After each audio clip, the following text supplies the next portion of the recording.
Hi, everyone. This is Raquel. Hi, and this is Jennifer. Welcome to Madness Cafe. This is a feminist podcast where we talk about women's issues, politics, and health and wellness. And where those issues intersect. Hey, everybody. Welcome back to the podcast. This is Raquel. We are going to talk about body image today. That's kind of a hot button topic. Being women, we have had our share of issues with body image, and some men have issues with it too. I mean, I'm not leaving men out of that. It's only now kind of coming out into the spotlight that men have concerns with their body image too. So it's not just women. Being the nerd that I am, I have to start with a couple of definitions because, of course, I did my research. I would expect nothing less.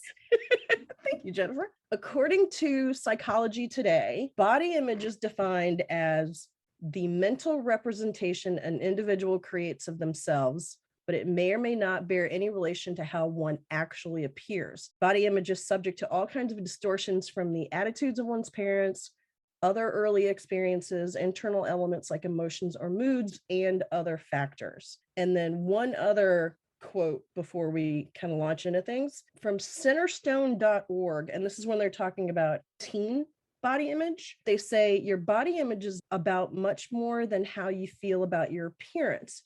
It's also how you feel in your body, your sense of control over your body as you go about your day, how you think others perceive it, and whether or not you believe it's quote unquote good enough. Good enough. Yeah, exactly. And are we good enough? Exactly. Yeah, that's a whole other hot button topic. Right on. Yeah, one thing that I will say, I take a little bit of, not really offense, but I just want to pick at the Psychology Today definition because they say it's a mental representation an individual creates of themselves. I take issue with that a little bit because it's not just like people are just walking around going, oh, I'm going to think something horrible about my body today. No, our image of ourselves far too often is influenced by things all around us. You don't just show up in the world thinking my body is bad. My body's not good enough. As you get older and you become more exposed to other people and media and magazines and movies and all this stuff, that has a huge effect on us. So it's not just I'm going to create this image in my head of my body not being right. I agree. You're not going to get a debate with me on that one. This didn't just start today. Media coming in and making people feel bad and, all these things. I mean, this is time immemorial, right? I mean, I think there might have been cave women walking around and some cave dude was like, you don't have enough hair on your body. And she was like, okay, damn it, I don't have enough hair on my body now. Or more likely it wasn't the cave dude, it was all the other cave women saying you don't have enough hair on your body, and they were all like, oh yeah, and getting in a group and pointing at that cave woman saying you don't have enough hair or whatever. Right, exactly. Yeah. It's society as a whole, men and women, media, everything, bombarding this person with just what you said, you are not enough. Yeah. And it's ridiculous because they are not true, and they change. I mean, you and I have seen things change. Like Kate Moss used to be the standard. I mean, the woman was basically like thin as my pin, right, with no curves at all. And now we've got like Kim Kardashian with like fat injected in her butt, and now it's like, oh, big butt, that's supposed to be the thing. And what? It all changes all the time. It's ridiculous. As we were getting ready today, I was like, okay, it's about body image. What am I going to wear? Right? What am I going to wear to represent body image? Because we're on YouTube also, for those that don't know. Mm-hmm. And I put my bathing suit top on and I thought, can I sit there on the camera in my bathing suit? And as you all can see, I don't have my bathing suit top on. I chose something else that represents my strength. I chose my run shirt from yesterday. I ran an 8-mile. But I was going through, can I sit there in a bathing suit? And here's what I did. I put the bathing suit top on and I turned on Zoom early and sat and looked at myself. And I was like, ooh, I don't like that little chub that's sticking out here. And I don't know if I move like this. I don't like the way I look. I don't know if I can do that. I don't know if I can put that on. YouTube. It made me think a lot about body image, where we've been, where we're going. And I think it would be really cool if we each told a little personal story about body image. Yeah. So I'm going to tell mine real quick. I knew I Sure. would do this. You didn't. So you can think about it. My mom, when I was 11 years old, I was in 5th grade, paid me money to lose weight on Weight Watchers. She paid me. My mom was going to Weight Watchers. My mom had been on every diet in the world and she was having pretty good success. And mind you, my mom weighed about $130, right? And I was Wow. always at least at 150, even in high school. And I felt bad about that. But at 11, my mom said, let's go to Weight Watchers. Well, we tried to go to a Weight Watcher meeting and they don't let kids in for a valid reason, right? There's a reason for this. But my mom said, oh, well, meetings are $11 a week. Every week that you lose a pound, I will pay you that $11 instead of us going to the meeting. Yeah. Oh gosh. So between 5th and 6th grade, I lost 20 pounds. That was my first experience with a diet. And I started 6th grade feeling very confident because everybody said, you know, this is the damaging part. We think we're doing a really great thing for kids. We're trying to help them lose weight, etc. But number one, I hadn't gone through puberty. My body was probably putting on weight in order for the change.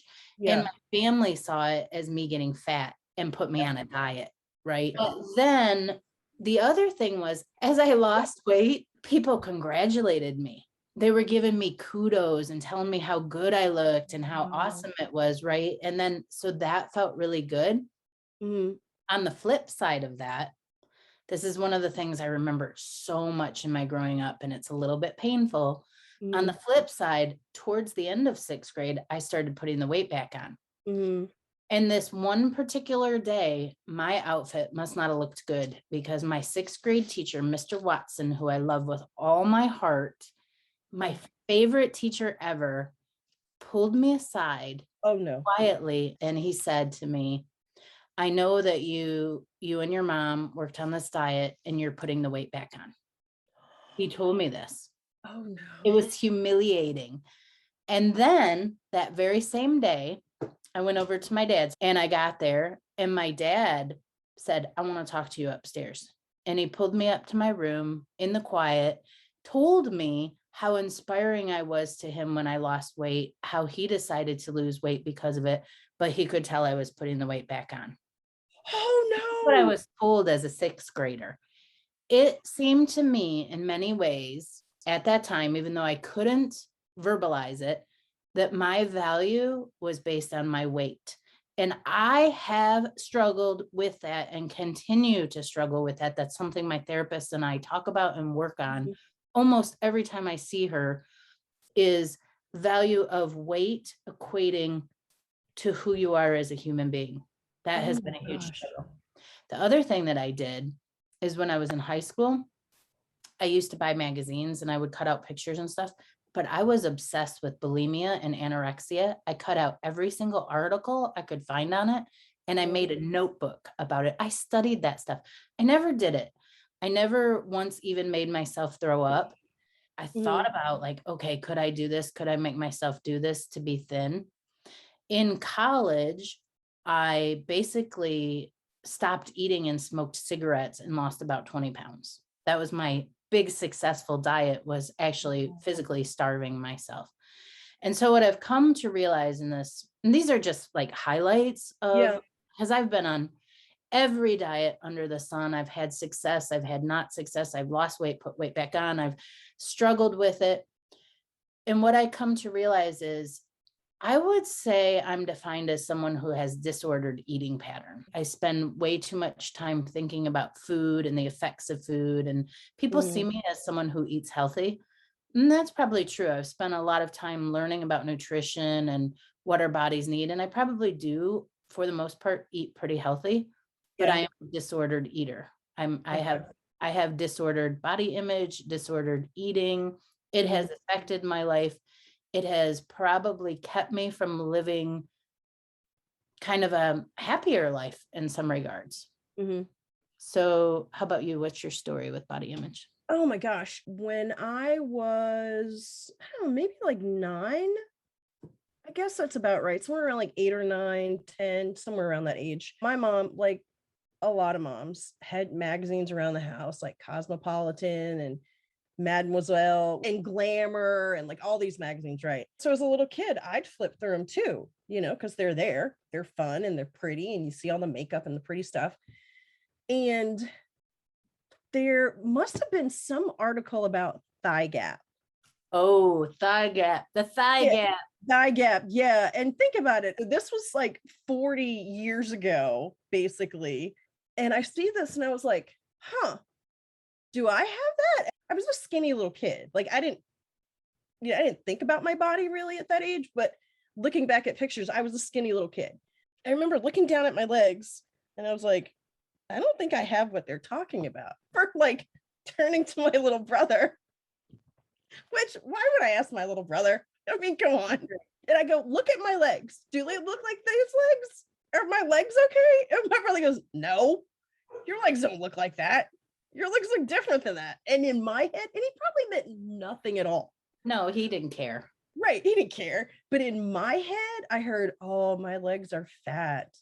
Oh, my legs are wrong. Right. So that sticks out as a memory. And then one of my aunts used to be a dancer, and she taught ballet class and modern dance and all this stuff. So, she used to be like a majorette in college, and, the pretty girl, right? She used to call me her big leg baby. Oh, no. And I was Oh, like, no. what? No. Oh my God, that is awful. In my little kid head, I'm like, that is awful. But as an adult looking back, she probably was like, big legs are strong, they're muscular, whatever. I didn't hear that. I heard you were fat, right? Maybe, or she had some disordered thinking also. I think this That's disordered probably thinking true. passes down generationally.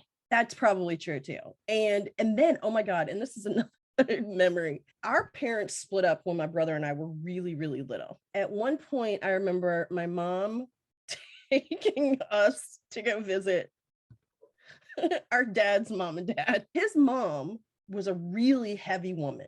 I mean, like, just, objectively, she was a very, very heavy woman, very busty. And my mom, tall, thin, flat chested as all get out, right? Like basically an ironing board with a behind. Like that was my mom, right? She looked like a runway model with a butt. So I was not used to being around really big busty women. And because I was little, I was maybe 6.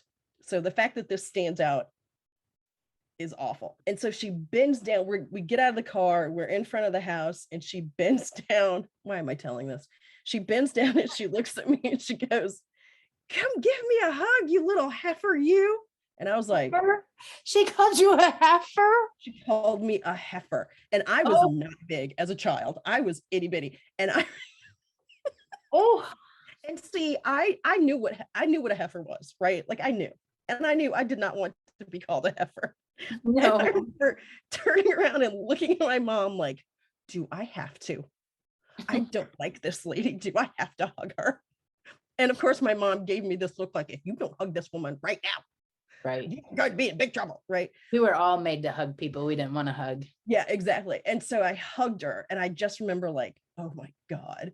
A, she called me a heifer, and B, she is enveloping me, and I don't like her. And it was just suffocated you in those big bosoms. Yes. And I was like, oh God, this is just awful. That's my like early experience with body image. Oh my God. Which is just so god awful. I remember at like age 11, maybe it was 12, because it was like right at the beginning of junior high school, like early 7th grade. Because I went through puberty really early. So I was already like, kind of, I don't know, like starting to look bigger than the other kids. And so everybody else was still kind of like skinny, like, little kid bodies. And I was already starting to kind of develop. And so in my head, I was fat. So you weren't, you were just going through puberty, right? Yeah, exactly. But I didn't understand that, right? So I decided I was only going to eat Melba toast and water. That was it. So you starved yourself too. So I tried to starve myself. Luckily, my mom caught wind of it before any serious damage occurred, and literally like sat me down and was like, this is not going to continue in this house. No, ma'am. No, ma'am. You are going to eat. Yeah. But literally from like that moment on, I just had this image of myself as being literally the size of a parade float, which I really was not. Like I look back at pictures now and I'm like, oh my God, I was so skinny. It's amazing. Cute as a button. What was wrong with me? Right. At that point in my head, I thought I was as big as I am now. For people who see me out and about in the real world, there's, I weigh more than I am used to weighing. And that messes with me. Right. But what it kind of makes me realize is kind of the same thing. Body dysmorphia is huge for me, and body image is huge. And like, I remember back in like, I don't know, like late teens, early 20s, like when you're talking with your friends, you're like, when I get married and I'm going to have X number of babies and blah, blah, like that kind of thing where you're like thinking about your future. Yeah. And I always thought, I don't ever want to get pregnant because I have enough issues with my body. And God knows if I get pregnant, I'm going to get bigger and I'm going to hate my body. And then I'm going to resent the kid because the kid made me fat. Like, and I literally, these are thoughts that I had. That's my early experience with it. That's really interesting. I hadn't really thought about the relationship to children. I will say this.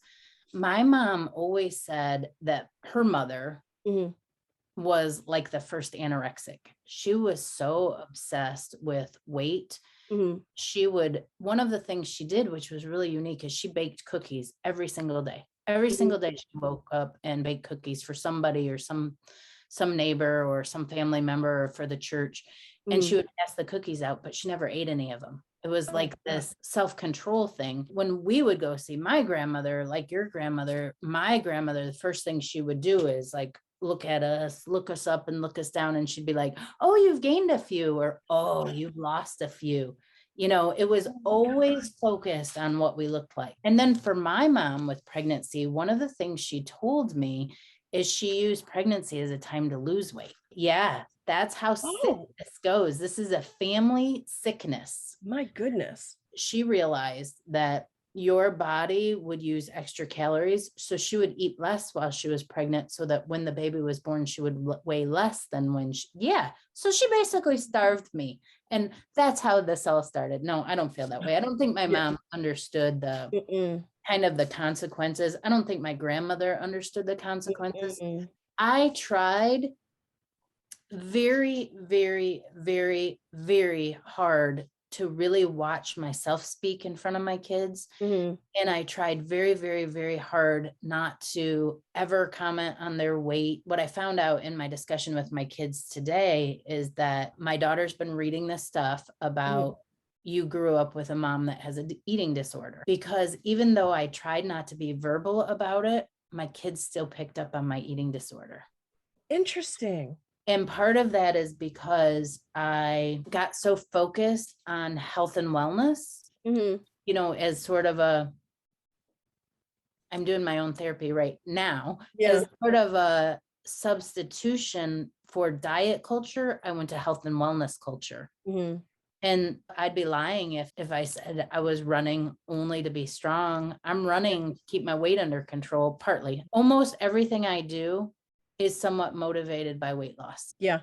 And that's kind of sick. And so one of the things Olivia was reading, these adult children her age in their early 20s are now realizing that they suffer from body image because even though their mom didn't talk about diet and weight loss, what we did is structure the food, the brands, the image around this health and wellness culture. Right. Which is also the same thing. It just a different package. Right. It's a little more acceptable, right? Instead of, oh, this is a diet thing. No, this is healthy. Health and wellness. And health and wellness is important. I believe in longevity. One of the reasons I'm happy that I'm a runner is that through my research, I found out, you all know my mom has Alzheimer's. I lower my risk of getting Alzheimer's by exercising regularly. That's super important to me now. Yeah. That has nothing to do with weight loss. Mm-hmm. But there is always something in me, even when I'm doing a run around the neighborhood, I'm maybe going 5 to 8 miles or something. Many times during the run, I'm checking out my body. Yeah. I'm like checking it out. Like, what do my legs look like? What does my belly look like? How does this outfit look on me today? Let me stop and take a selfie and post that online. And in order to post that selfie, I've got to get a pretty good angle, although I will say I've gotten less and less picky about the perfection of those over the years as I've learned to like myself, to love myself. I've gotten less and less. I think, when my hair's all wet from the rain, like the run yesterday, I was like, you look kind of cool. This doesn't have anything to do with, but I would have never posted a picture that looked like that years ago. I don't know. And I think about the way we had pictures when we were growing up, and my mom would pick up the roll of film and bring it home. I would look through them, and if I didn't like them, I would rip them up. Yep. I would tear them up and throw them in the garbage. Now we can just delete them. Yeah. Well, I actually remember, speaking of, looking at pictures of yourself and not liking them, or, oh gosh, this is awful. I have a yearbook where I went through, and I can't remember if it's high school or college, but I went through and literally blacked out every picture of me. Oh no. Every single picture of me. Yeah, I didn't like the way I looked. I didn't like, whatever. And even you were touching on running and at first not necessarily doing it just to be a strong runner. I mean, same. No, I did it to lose weight. Let's be real here. Or so I can eat cake, because I think if you run, then you get to eat cake. Exactly. That is your reward. Yes. Right.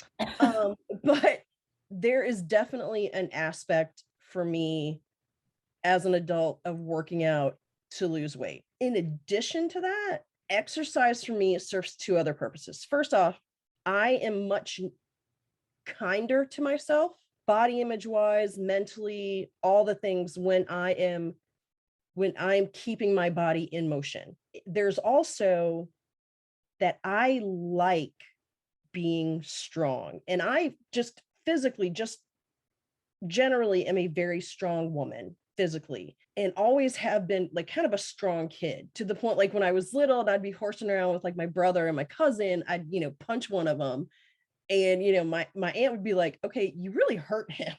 Like, you don't understand how hard you can hit. Like, you got some strength. Several years ago, an ex-boyfriend's dad, which I considered this a huge compliment, told me that I had the strength of a mid-sized man.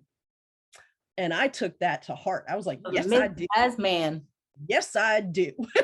Like, I was very proud of that. And so I like being strong. I like being physically fit.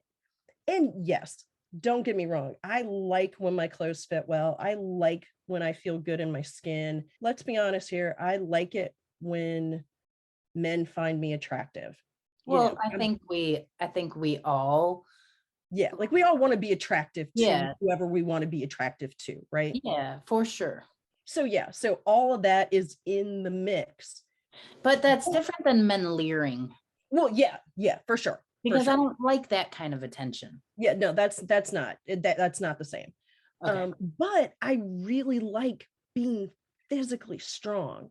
And one of the things that I have noticed over the last maybe year and a half is that I didn't feel as strong as I normally do. And I don't think this is an age thing. I think it's literally, at least in my situation, it was, I hadn't been working out. I had put on a lot more weight. Like I said, I weigh more now than I ever have in my entire life, which, it's a lot. I'm not being vain, I'm not being like, oh, I weigh 142. This is the most I've ever weighed. No, it's not like that. I do a lot of things to be 142 again, but I'd take 142. Yeah, I'd take it. I was trying to help a friend of mine, like, lift like all these boxes and stuff, and I was getting winded, and I had to take breaks, and it's like I couldn't lift as heavy. And I thought, okay, no, this is not good. I don't want to be an old woman who's frail and can't lift her own body weight. And so I was like, no, this time out. I can't do this anymore. It literally started to become more about my health and my ability to age well and to not have to be, and okay, here's a therapy issue, but not have to be like super reliant on people as I get older. Like I still want to be independent and be able to do stuff for myself. I don't think that's a therapy issue. Well, maybe a little bit of a therapy issue. I think what we've learned is that we need to be connected to community, but I also think there's some power in being self-reliant. Mm-hmm. You know, being able to change your own tire on your car. Yeah. Being able to fix something simple in your house. And yeah, to be able to carry your own groceries up the stairs. Yeah. You know, and with this aging thing, I've thought a lot about with my mom with Alzheimer's. Would I rather have my mind go or my body go? And I don't want either one because they both represent so much issue. Yeah. Yeah, absolutely. Keeping your body strong, super important. And all the science shows the benefit of exercise on your mind. It keeps your mind strong as well. Yes. Yes. And for mental health issues, when I am physically active on a regular basis and I focus on what my body can do as opposed to what I look like, I feel better mentally. And there's that whole thing of, you know, your body holds on to emotions and experiences and feelings and all of that. So for me, and you've probably experienced it too, is that when I work out, it's like my body is releasing.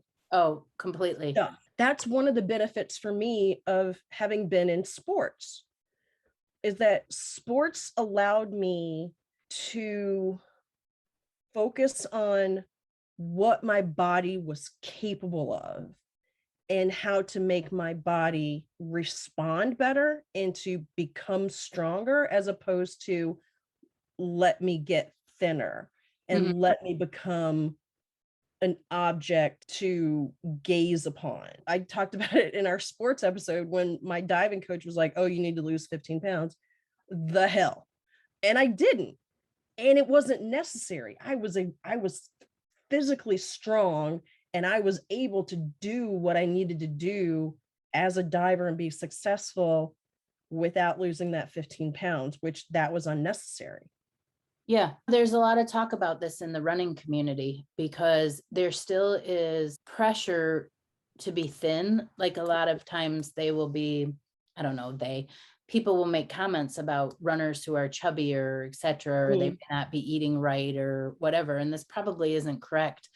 But one of the things that I've really been noticing is that if you or me, this is my example, if I am running and I am trying to lose weight, like I'm kind of starving my body a little bit, maybe I've gone keto because I've done that before and I'm just consisting on fats and I'm trying not to eat carbs. I'm just trying to get my body into a fat burning mode. And I'm trying to do a half marathon. There have been times when there is no gas in the tank. It's like you hit empty. There have been other times where I've been really focused on nutrition versus weight loss. And I can get that needle to move. This jaunt now I have with running and trying to do half marathons, which I never thought I could do. I've now run 4.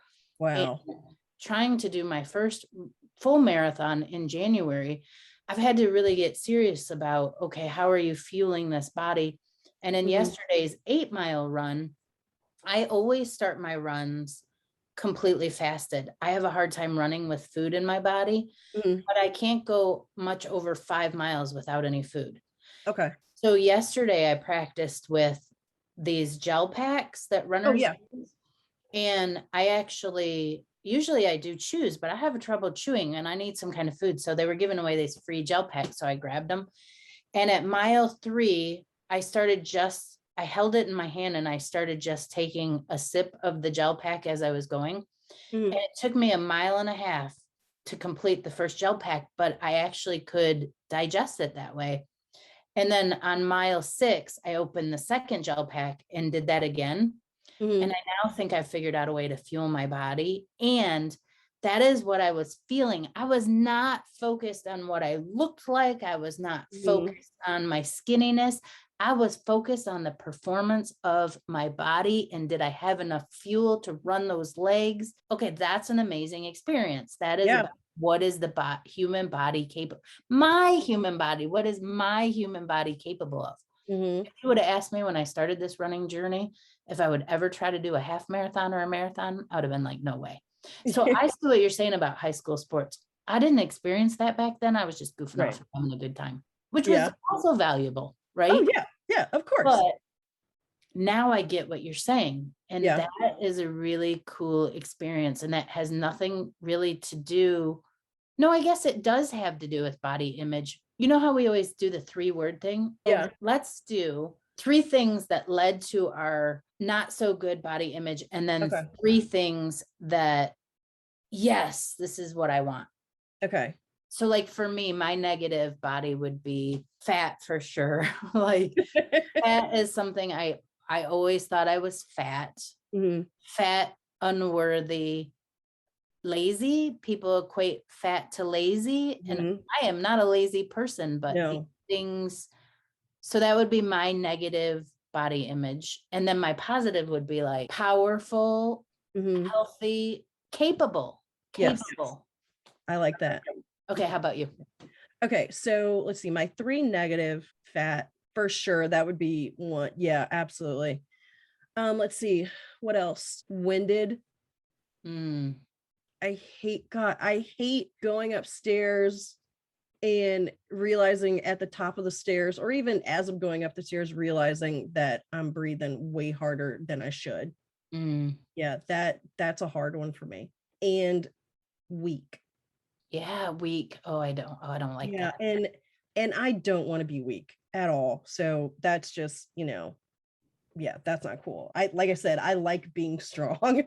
Let's see, the 3 positives. I really want to use all the ones that you used.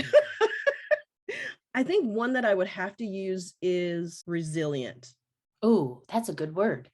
Because I really do feel like, and I know this with all of my soul, that I am going to regain my strength.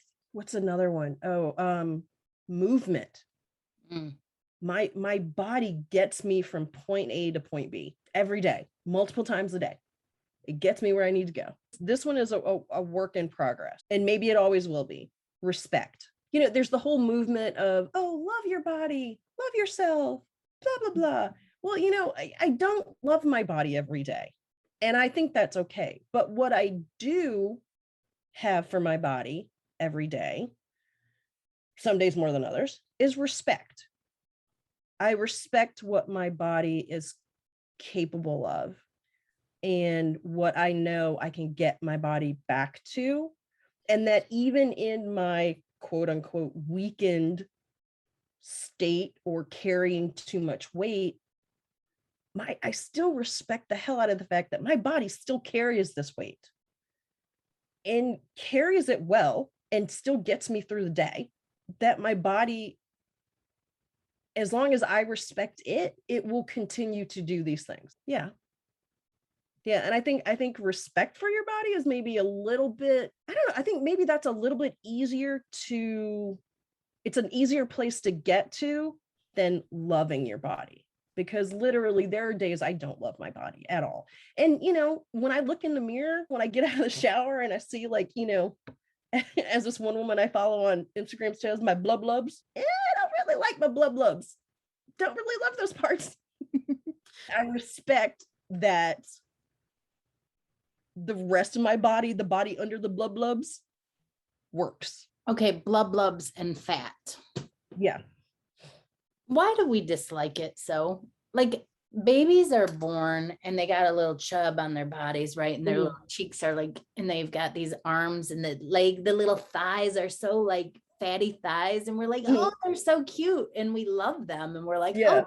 And then the minute they're kind of toddlers or a little bit older, they're not allowed to be fat. Okay, we're talking about body image, body love, and our worst word for ourselves is fat. Like fat is this big swear word. Like we hate our fat cells. We hate our fat cells. We hate our blubs. I've never heard that word before, but now I like it. Why is that?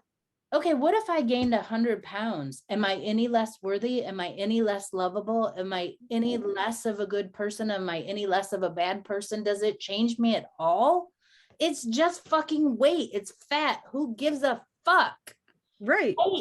Why do we hate fat so much? And if there's this I don't know. beautiful, wonderful little girl and she's chubby, why do we hate that so much?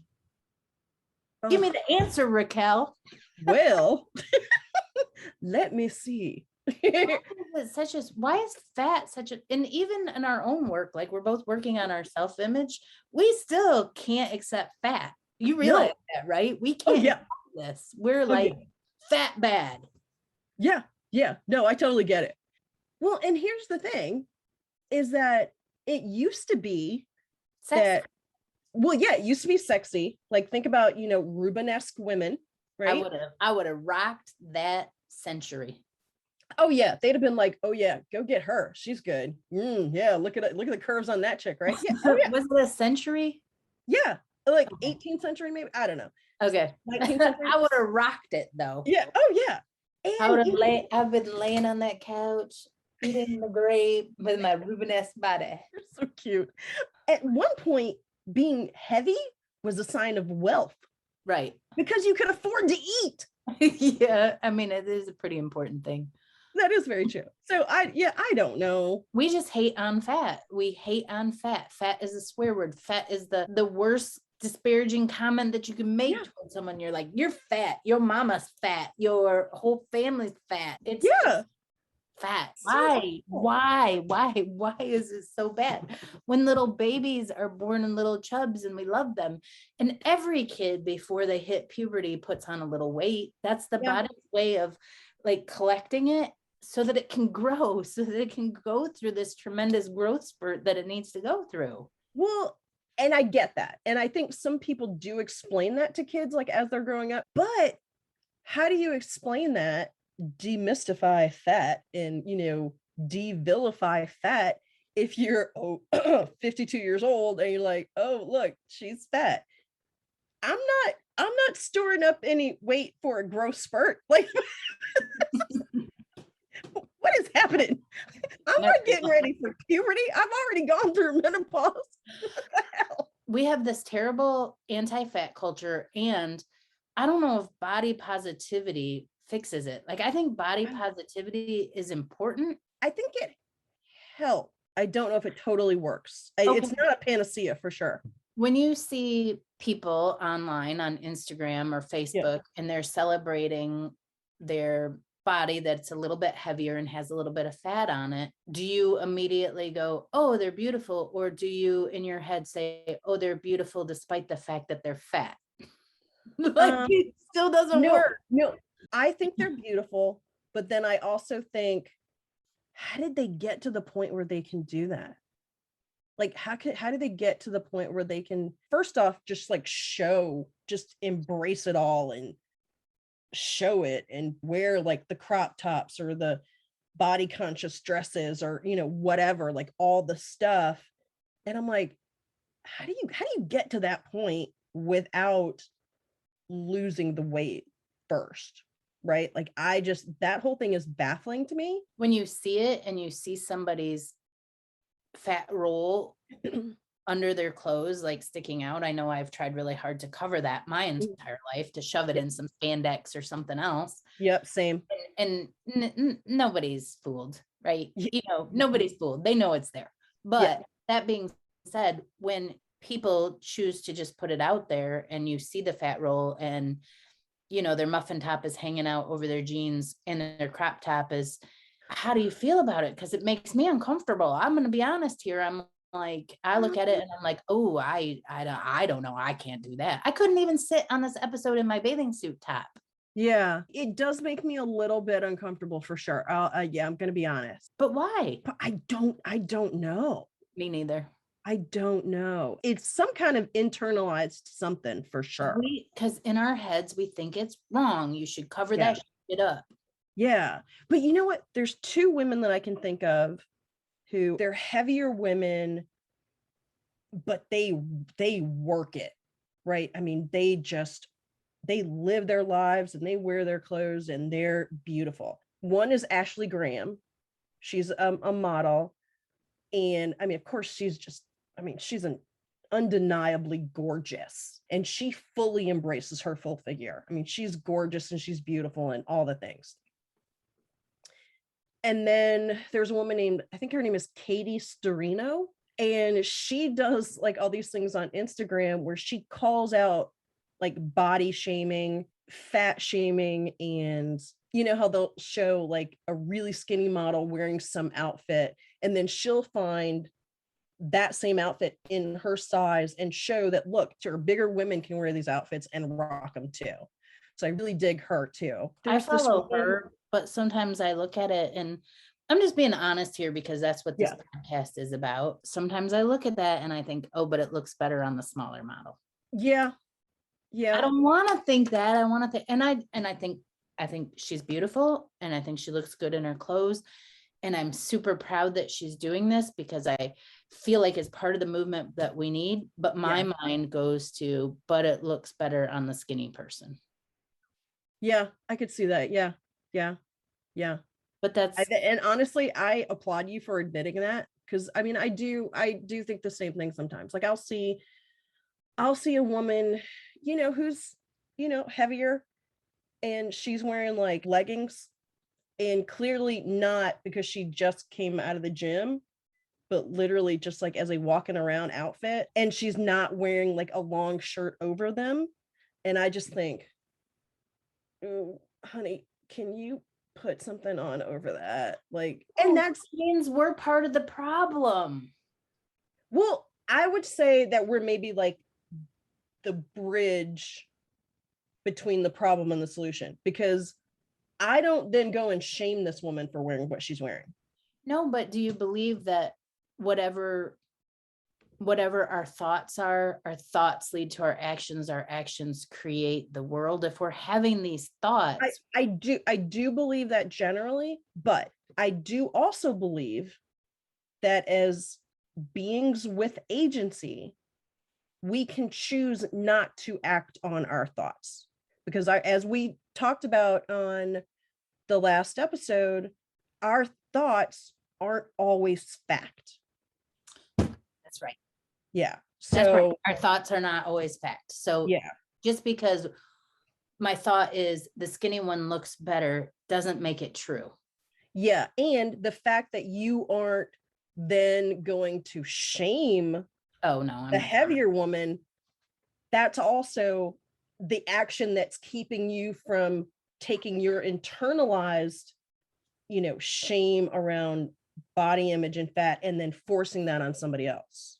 No, I'm not going to shame her, but I think, again, we're doing our own self-therapy here. I think what I'm doing is shaming myself. So I'm looking at these two images. I'm saying in my head, this isn't true. Mm-hmm. In my head, I'm saying the skinny woman looks better. I'm equating myself to the fat woman. Mm-hmm. I shouldn't, that's horrible. I'm equating myself to the woman who weighs more than the other one. Mm-hmm. And I am saying, you are not enough. You are not good enough. I'm saying this to myself, not to her. Yeah. Therein lies the problem. Therein lies the disordered thinking. Therein lies the eating disorder, the need to make ourselves small and petite and tiny. For what? Yeah. To disappear. For what? I deserve to take up space on this earth. We all do.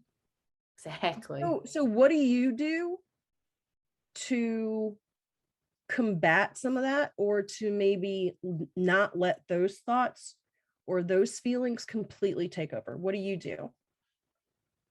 And second question, what do you do when your daughters start feeling this way? Start with you though. God, I don't even have an answer because I'm not healthy in this. I still Mhm. have work to do. I mean, therapy and Good. self-love and I guess the running helps and the feeling strong and feeling in my body and talking to you about it and Mm, realizing all of this is helpful. With my daughters, it's a whole nother deal because with my daughters, I know it's a lie. With mhm, myself, it's disordered thinking, right? And I mhm. don't know it's a lie. I think you're just teaching me this today, Raquel, that it's a lie. I've been listening to a lie. But when my daughters say it, I know it's a lie. Yeah. I know it. I'm like, fuck that. You Yeah. two are amazing and beautiful and worthy and enough and perfect in your imperfections, just the way you are. Mhm. I have not given myself the same grace. God Yeah. damn, I have to learn the same goddamn fucking lesson over and over and over Over again. and over and over. Yeah. Damn it. Damn Do it you all to do, hell. do you think your daughters believe you when No, you tell them? no, because in all the things that I've read, I think, yes, I think you, as a mom, you can't stop telling them. But no, I think they think the same thing that we think. I think they think, well, you're my mom, you have to say that. No, I don't think they believe me. I think Yeah. partially like they hear it and you can't stop saying it. And some of that sinks in, but no. And so Yeah. one of the things I try to do is if I see something that inspires me, I try to send that message to them. I try to Mhm. forward it. Like if I see someone on Instagram that I think is embodying this lesson, there's a dietitian that I follow, dietitian Diana on Mhm. Instagram, and she had an eating disorder, or she probably would say she still does, and she's working on it. And she talks about how when her life was centered around this disordered eating, only Mhm. to lose weight, constantly aware of how many calories, what's this going to do? I can't eat that, and all of this. And she's now transformed. And she also is in the health and wellness culture, but she sends out the more positive body image. I send that Right. stuff to my kids, which is probably reinforcing this damn health and wellness culture. No, I don't know. I don't know how to fix it. I think it's a societal issue, so I Yeah. don't know how to fix it. I didn't believe it when my mom would tell me, No my way. mom was like, "You're Nobody so does. pretty." Oh, la, la. I'm like, whatever. She'd be like, "Oh, I wish I had your curves, blah, blah, blah." I'm like, whatever. You have to say that. You're my mom. Exactly. But if you didn't say those things to your daughters, if my mom hadn't said it to me, or if God forbid y'all had said the opposite, that would have had a disturbingly negative impact. Well, yeah, that's true. Like you said, you just have to keep telling them. I want to bring up the video that you sent me. Oh, Age yeah. They six were to young girls from like 11 to 16 talking about how they feel about their bodies. Yes. And I'm going to post the link to that in the show notes. That was so powerful because there was a little girl who basically was saying exactly what we just said, who said that, I mean, such a lovely little girl. Like all of the girls in this video were just lovely. This one girl who I think was 11, and she was like, well, I don't feel comfortable in my skin. My mom and dad tell me I'm pretty, but I don't believe them. They have to tell me that. I'm like, Right. she's 11. Oh, but then, I was what, 11 or 12 when I did the whole like double toast and water thing. My daughter Olivia, a couple years ago, and I'll ask her permission to post this. She created a video online that when I saw stopped my heart, made me cry. Oh, She sat in the video looking at herself and she slowly described everything about herself that she didn't like. I remember her saying was like eyes too small, nose too long, and she just went hair too thin. She just matter of factly just picked herself apart from top to bottom. no. On the video, it was so powerful. And here I am thinking this entire time this child is growing up, this is the most beautiful girl in the world. Mm, She's amazing. Her spirit is beautiful. Her insides are beautiful. Her body is beautiful. Her hair is beautiful. Her eyes are yeah. beautiful. Her nose is beautiful. She's picks it completely apart. Oh, And I just, it broke my freaking heart, because it really doesn't matter what you look like with body image issue. I saw Taylor Swift has body image issues. I saw a video that she posted. Most of the young girls in the United States would say Taylor Swift has the perfect body. Theo said 96% of adult America, they don't like the way they look. Body image doesn't care what you look like. It affects all of us, from the most conventionally beautiful to, and what's the opposite of conventionally beautiful? What are people, fucking ugly? Nobody's ugly. We're all human beings. That right there pisses me off. My young daughter told me one of the reasons she doesn't like it when I take pictures of her and post pictures is, she says, I get dressed up, I feel really good, I think I look great, you take a picture, I look at it, I don't like the way the picture looks, and the rest of my night I'm focused that I don't like the way that I look. And I thought, holy fuck, that's what all of us are doing. We all do that. So yeah, so we're getting dressed up, we're taking our selfies and stuff, we feel like we look great, and then we look at our pictures, and then slowly but surely 5, 6, 7, 8 pictures in, we don't like ourselves. Then we go to the event and we sit there sad and internal, because we don't think we're enough, we don't think we look good enough, we don't think we're amazing. So maybe we stop focusing so much on the pictures. This is from the person who posts more selfies than anyone in the world. And that being said, I also think the selfies in a way helped with my self-image. They can, absolutely. I see what my daughter was saying about how taking all those pictures, posting them, analyzing everything about the way you look. Also, everyone, the camera lies.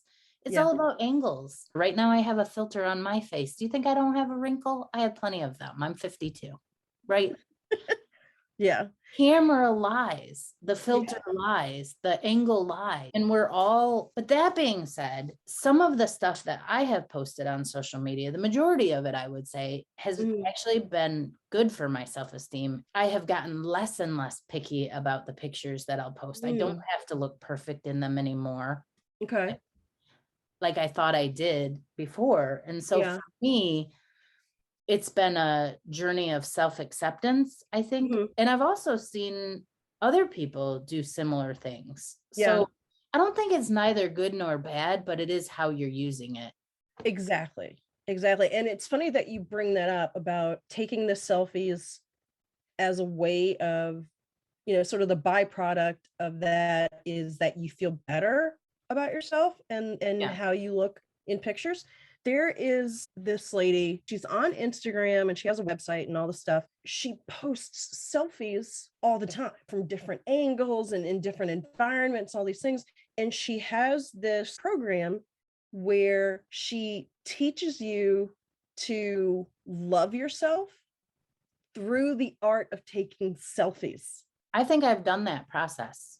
Yeah, I think you have. And I have always wanted to do that, but I don't have the guts to do it. And I think it's probably something that I should do because it scares the daylights out of me. I feel like this is about being authentic again.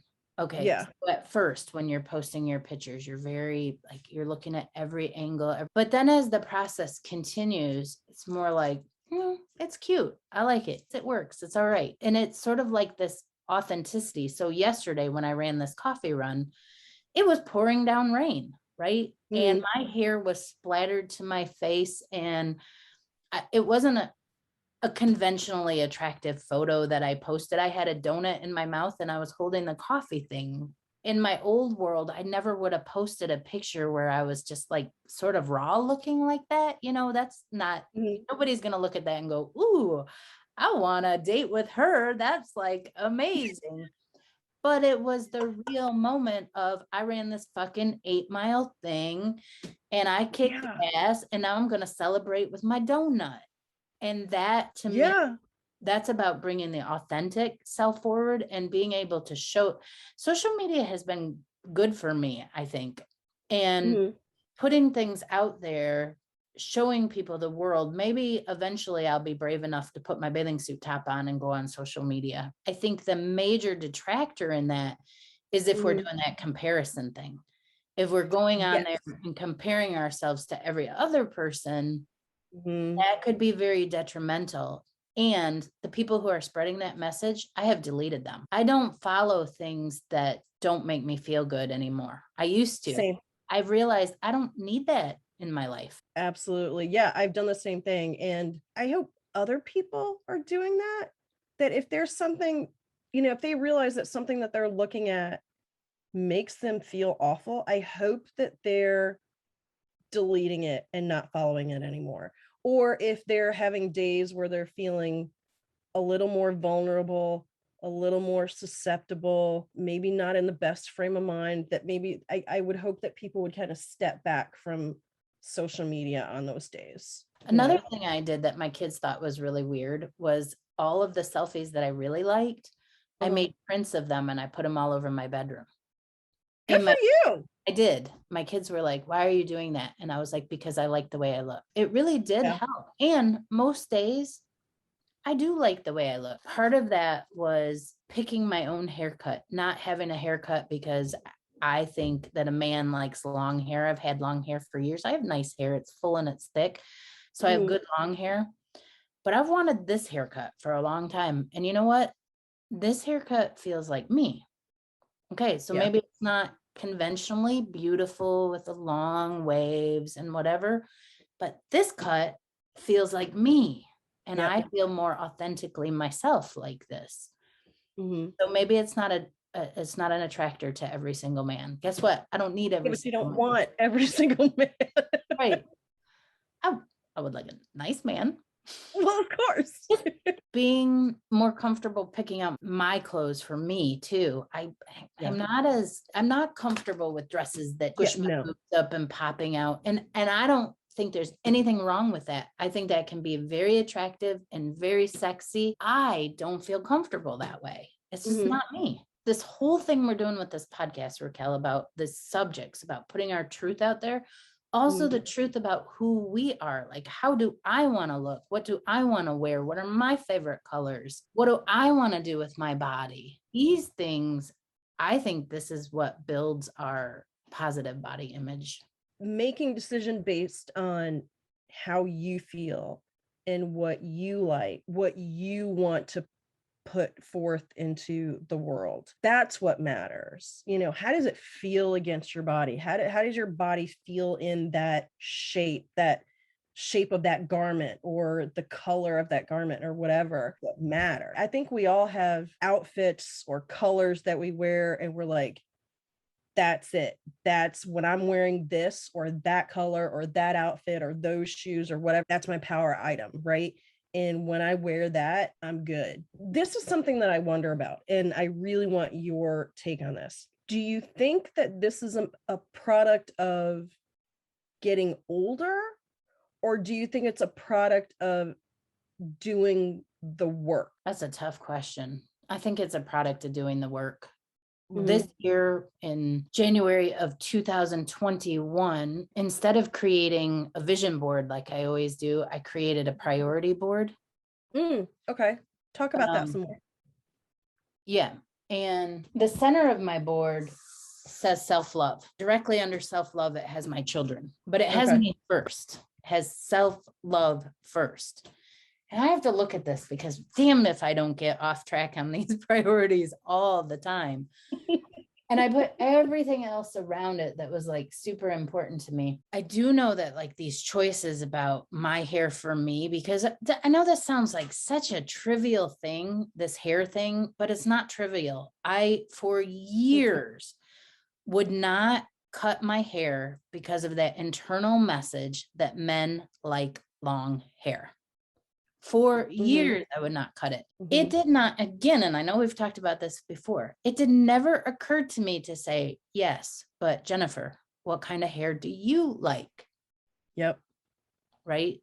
Never Mhm. occurred to me because for some reason I thought my main purpose was to attract a man. Mhm. It's not my main purpose. Not at all. My main purpose is to love myself and then my children, and then by extension, the rest of the world. Yeah. But myself first. And I don't think I ever until this year have ever focused on putting myself first. And I get off track. I get off track all the time. I have to bring myself back. Like there are things I've done. I've gone on dates and been involved in conversations and going to events and things that I don't really want to do. And I keep having to remind myself, your time is precious. Is this worth your time?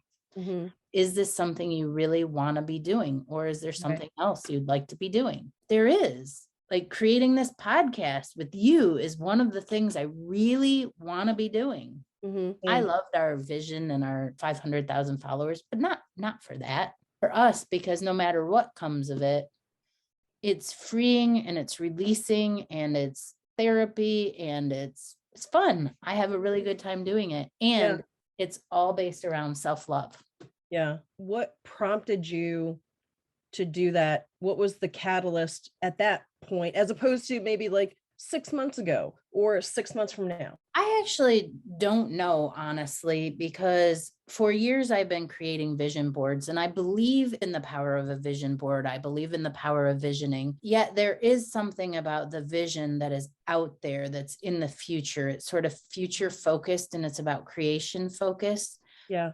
And priority board is sort of in the now. Mm-hmm. Like, what is my priority at this exact moment, this moment in time? And I think I'm learning more to be in the present moment, Right. doing what I want to be doing. Yes, that creates the future. But for me, with limited time, it's often do you want to be doing this or do you want to be doing this? Right. I think it was just like, I have all these visions. I have so many interests. I have so much stuff I want to do. I could be busy every second of the day. My daughter said the other day, you have too many hobbies. You need to give up some of your hobbies so you can really focus on the things you want to be doing. Again, right back to the priority board. If I'm busy doing something that I may enjoy, but is taking my focus away, that was what it was about. But I don't know why it hit that year on January. I actually just sat down on New Year's Eve on the floor with that piece of cardboard and a black pen and just started writing. And that's what came out. So have you seen a direct effect from that priorities board to an effect on your body image? Yeah, I'd say probably. Yeah. Yeah. It goes back to the haircut, the clothing, the running, all of the things, even meditation. I've created some space for meditation and relaxation in my life, which my youngest always says, Mom, you need to learn to vibe. You need to learn to chill. She calls it vibe. I always think of chill because I don't know how to relax. That's that whole avoidance thing. That's that whole, like, keep yourself busy, keep going, keep going, keep going. That's where I go. And the priority board allows me to really look at, and this is something I just wasn't good at. What do I want? Not what does the man in my life want? Not what do my children want? Not what does my mother want? What does my family, my boss, my work, what do I want? Yeah. And I am getting much more clear on that. Good. Much more clear. And I'm looking at myself in Zoom and I'm looking at you and I like what I see. Good. Good. I love those two people, you and me. Yeah. And I like what I see. And sometimes I look in the mirror and I don't like what I see, but more often than not, I like what I see. That's huge. That's Yeah. huge. I like the haircut. It's a cute haircut. It works on you and you just look so adorable. I love it. It's very cute. Thank you. So how about you? How's your body image coming? So for me, I recently rejoined a gym. Yes, partly due to things reopening a little bit. So it's safer to go back to gyms. I hadn't been part of a gym in years. And I've had experiences where I've joined a gym and it's more like joining a team maybe 10 years ago, I did CrossFit for 3 years. Loved it. I mean, it was hard work. Don't get me wrong. It's very hard work. I would bitch and moan and cuss like a sailor during the whole thing. And I would tell my trainers that I hated their guts all day. And I didn't really hate them. I mean, I love them. But I did it. And it was like a group of people who we were all very supportive of each other. And I'm still friends with a lot of those people even now. And I just felt so good about myself and I loved it and blah, blah, blah. And then a few years after that, I did kickboxing for a year and a half. Same situation. It was a group of people. It started to feel like home. It started to feel like my happy place. Like these were my people, right? This is my group. I missed having that. It was kind of like the adult version of having a team and having a coach. Everything that's, been going on in my life and, gaining weight and life changing and all the things. One of the things that I really missed was having that group, that team feeling and that home sort of experience and being comfortable and cheering each other on and supporting each other and all that. I rejoined a CrossFit gym. Awesome.